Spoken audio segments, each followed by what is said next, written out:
आप सबकी प्रियंका मैम। अगले वीडियो में जो हमने आपको अलंकार के बारे में बताया था, उसमें शब्द और अर्थ अलंकार के भेद और प्रकार के बारे में बताया था, उन्हीं के बारे में हम जानेंगे। चलिए जानते हैं अनुप्रास अलंकार। जब किसी भी शब्द, वर्ण, वाक्य की बार बार आवृत्ति हो उसे अनुप्रास अलंकार कहते हैं। जैसे पूत कपूत सो क्यों धन संचय, पूत सपूत तो क्यों धन संचय। यहाँ पर देखिए पूत शब्द 2 बार आया है। अगर और कपूत, कपूत और सपूत।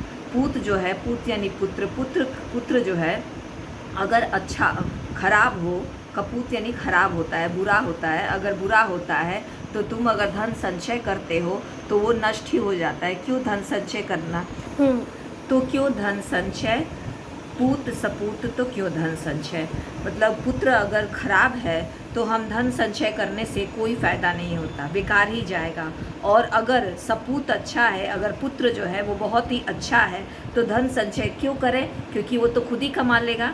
इससे हमें पता चलता है कि यहाँ पर अनुप्रास अलंकार है। दूसरा यमक अलंकार।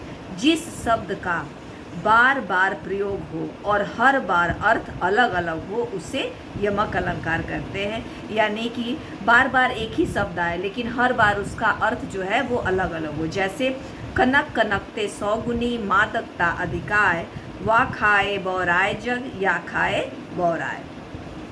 कनक, कनक और कनक दो बार आया है। तो पहले कनक का अर्थ होता है धतूरा और दूसरी कनक का अर्थ होता है सोना। यहाँ पर मान लीजिए अगर कनक, धतूरा अगर आवश्यकता से अधिक आदमी खा ले या खा ले तो वो पागल हो जाता है। और द्वितीय कनक का अर्थ होता है सोना, जो सोना अगर अधिक मिल जाए, या पाए बौराए, अगर सोना आवश्यकता से अधिक हमें प्राप्त हो जाता है तो मन खुद ही बौरा जाता है यानी पगला जाता है। जिससे पता चलता है कि यहाँ पर यमक अलंकार है। तीसरा चलते हैं श्लेष अलंकार। जो शब्द एक बार आता है लेकिन उसके कई अर्थ निकलते हैं उसे श्लेष अलंकार कहते हैं। जो शब्द एक ही बार आता है लेकिन उसके कई अर्थ निकलते हैं। जैसे उदाहरण के माध्यम से हम समझेंगे। चलिए, जैसे रहीमन पानी राखिए, बिन पानी सब सूख, पानी गए न उबरे, मोती मानुष चूम। अब यहाँ पर देखिए पानी शब्द आया है। पानी जो है उसके 3 प्रयोग। पानी, मोती जो है, मोती जब चमकता है, मोती में अगर चमक नहीं होगी, पानी में चमक नहीं होगी तो वो मोती किस काम का। और मनुष्य, मानुष यानी मनुष्य, जो मनुष्य जो है, मनुष्य में अगर विनम्रता ना हो तो वो किस काम की। और चून मतलब होता है आटा या चूना, जो पेंट करने वाला होता है दीवार, वो या आटा भी आप बोल सकते हैं। अगर चूना के अंदर पानी डालेंगे तभी तो वो काम करेगा, बिना उसके कैसे काम करेगा। चलिए अब समझ में आया। अब दूसरा उदाहरण द्वारा हम आपको समझाते हैं। चरण धरत चिंता करत, चितवत चारों ओर, सुमिरन को खोजत फिरत, कवि व्याभिचारी चोर। यहाँ देखिए सुमिरन शब्द 1 बार आया है, इसकी भी 3 बार आवृत्ति हुई है, 3 अर्थ निकलते हैं। पहले सुमिरन का अर्थ होता है सुंदर वर्ण या शब्द। मान लीजिए कवि जो है अपनी रचनाओं में सुमिरन, अच्छे शब्द, अच्छे वर्ण ढूंढता है ताकि हमारा जो कविता है, ये शब्द जो है वो बहुत ही खूबसूरत लगे। और व्याभिचारी यानी इधर उधर व्याभिचारी। अब सुमिरन, वो भी सुमिरन खोजता रहता है कि सुंदर स्त्री जो हमेशा जो है पर स्त्री के भोग में रहता है। और तीसरा चोर जो है, वहाँ वो भी सुमिरन खोजता है, यानी चोर जो है वो सोना खोजता है। तृतीय सुमिरन का अर्थ होता है सोना। यानी सुमिरन को 3 बार प्रयोग किया गया है, सुंदर वर्ण या शब्द या सुंदर स्त्री और सोना। चलिए अब जानते हैं चौथा है उपमा अलंकार। जो 2 भिन्न वस्तुओं या व्यक्तियों के बीच उनके किसी एक सामान्य गुण या स्वभाव के आधार पर तुलना की जाती है, वहाँ पर उपमा अलंकार होता है। जैसे पीपर पात सरीस मन डोला। यहाँ पर देखिए उदाहरण द्वारा हम समझ रहे हैं मन के डोलने की मन का डोलना जो है वह पीपर के पत्तों के से की गई है। तो यहाँ पर उपमा अलंकार है। अब यहाँ पर देखिए दूसरा उदाहरण देखिए, हरि पद कोमल कमल से। यहाँ पर हरे यानी भगवान के पैरों की तुलना, यानी कृष्ण के पैरों की तुलना जो है वो कमल से की, यानी कृष्ण के पैर इतने कोमल है कि उसकी तुलना जो है कमल से की गई है। इससे हमें पता चलता है कि यहाँ पर उपमा अलंकार है। उपमा अलंकार के अंग, उपमा अलंकार के 4 अंग। पहला उपमेय, उपमान, समानतावाचक शब्द और समान धर्म। चलिए, पहला है उपमेय, जिसकी उपमा दी जाती है, ठीक है। दूसरा है उपमान, जिससे उपमा या तुलना की जाती है। तीसरा है समानतावाचक शब्द, जो उपमेय और उपमान के बीच समानता को व्यक्त करता है। समानता यानी दोनों में ही दर्शाता है कि दोनों एक समान है। इसे कैसे पहचानेंगे? सा, सी, सम, सरीस, ज्यों जैसे वर्ण या शब्द आए तो समझिए कि वहाँ पे समानतावाचक अलंकार है। चौथा है समान धर्म, वह गुण या विशेषता जिसके आधार पर उपमेय और उपमान की तुलना की जाती है। मतलब समझ गए आप उदाहरण द्वारा कि जिसमें गुण और विशेषता दोनों ही समान हो, इसे पर उपमेय और उपमान की तुलना की जाती है, वहाँ पर समान धर्म है। पांचवा है रूपक अलंकार, जहाँ उपमेय में उपमान का अभेद आरोप होता है, यानी जहाँ उपमेय और उपमान में कोई अंतर नहीं रह जाता, उन्हें एक ही वस्तु मान लिया जाता है, वहाँ पर रूपक अलंकार होता है। जैसे पायो जी मैंने राम रतन धन पायो। यहाँ पर देखिए राम रतन जो है उपमेय है और धन जो है वो उपमान है। यहाँ राम रूपी रतन को ही धन मान लिया गया है, यानी दोनों में कोई भेद नहीं है, दोनों एक ही है। और दूसरा उदाहरण देखिए, चरण कमल बंदो हरिराय। यहाँ पर उपमेय है जो चरण है और उपमान जो है वो कमल है।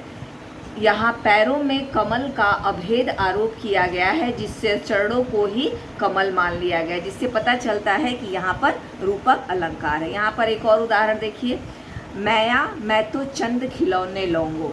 यानी यहाँ पर भी देखिए उपमेय जो है वो खिलौना है और उपमान जो है वो चंद्र है। यानी कि यहाँ पर माँ से कहा गया है कि मुझे माँ चंद्र रूपी खिलौना ला कर दो। यहाँ पर यानी कि चंद्रमा को खिलौना मान लिया गया है। छठा है उत्प्रेक्षा अलंकार, जहाँ उपमेय में उपमान की कल्पना या तुलना की जाती है, उसे उत्प्रेक्षा अलंकार कहते हैं। इस अलंकार में मनो, जनो, मानो, ज्यों, जाने इत्यादि वाचक शब्दों का प्रयोग होता है। वहाँ पर आप समझिए कि उत्प्रेक्षा अलंकार होता है। जैसे उदाहरण, सोहत ओढ़े पीठ पट श्याम सलौने गात, मनहु नील मणि सौठ पर आवत पर्यो प्रभात। यहाँ श्री कृष्ण के श्यामल शरीर पर पीले वस्त्र ऐसे सुशोभित हो रहे हैं मानो नील मणि पर्वत पर प्रभात की धूप पड़ रही हो। मानहु वाचक शब्द उपमेय है और उपमान नीलमणि शब्द जो है उपमान की संभावना व्यक्त कर रहा है। दूसरा है मुख मानो चंद्रमा है। मुख मानो चंद्रमा है, यहाँ पर मुख जो है उपमेय है और चंद्रमा उपमान की तुलना जो है की गई है, और मानो इस कल्पना को दर्शाता हो कि मुख जो है वो चंद्रमा के समान है। सातवां है अतिशयोक्ति अलंकार, यह दो शब्दों से मिलकर बना होता है, अति प्लस उक्ति। अति का अर्थ होता है बहुत अधिक और उक्ति का अर्थ होता है कथन से मिल बना है। किसी व्यक्ति या वस्तु का वर्णन इतना बढ़ा चढ़ा कर किया जाता है कि वह लोक सीमा का उल्लंघन करते और अविश्वसनीय लगे। अर्थात जो है हमें पता ही ना, हमें इतना ज़्यादा उसको बढ़ा चढ़ा के तारीफ लोग कर देते हैं कि हमें यकीन ही नहीं होता कि सच में वो व्यक्ति या वस्तु वैसी है। उसे अतिशयोक्ति अलंकार कहते हैं। जैसे हनुमान की पूँछ में लग न पाई आग, लंका सारी जारी गए निशाचर भाग। इस पद्यांश में हनुमान की पूँछ में आग लगाने से पहले ही पूरी लंका का जल जाना और राक्षसों के भाग जाने का बढ़ा चढ़ाकर वर्णन किया गया है, जो वास्तविकता में संभव नहीं है। अब दूसरा उदाहरण देखिए, देख लो साकेत नगरी है यही, स्वर्ण से मिलने गगन में जा रही। यहाँ साकेत नगरी अयोध्या बताई गई है कि ऊंचे भवनों को आकाश की ऊंचाई छूते हुए दिखाया गया है, जो कि मानवीय सीमा का उल्लंघन है और एक बढ़ा चढ़ाकर वर्णन किया गया है। 8वां है मानवीकरण अलंकार। 8वां और अंतिम, जब कवि किसी जड़ वस्तु यानी प्रकृति वो निर्जीव हो या सजीव हो वस्तु या पशु पक्षी में मानवीय चेतना का आरोप करता है तो उसे मानवीयकरण अलंकार कहते हैं। यानी मान लीजिए कोई निर्जीव वस्तु है और उसमें जो है मनुष्य मानवीय के गुणों का वर्णन किया जाता है या मानवीय चेतना का आरोप दिया जाता है, उसे मानवीयकरण अलंकार कहते हैं। जैसे फूल हंसे कली मुरझाए मुस्काए, फूल हंसे कली मुस्काए, फूल के हंसने की तुलना जो है वो कलियों से की गई है।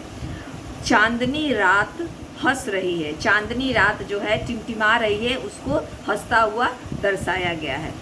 धन्यवाद। अगर आपको हमारा वीडियो पसंद आए तो प्लीज़ इसे लाइक करें, शेयर करें और सब्सक्राइब करना ना भूलें। धन्यवाद।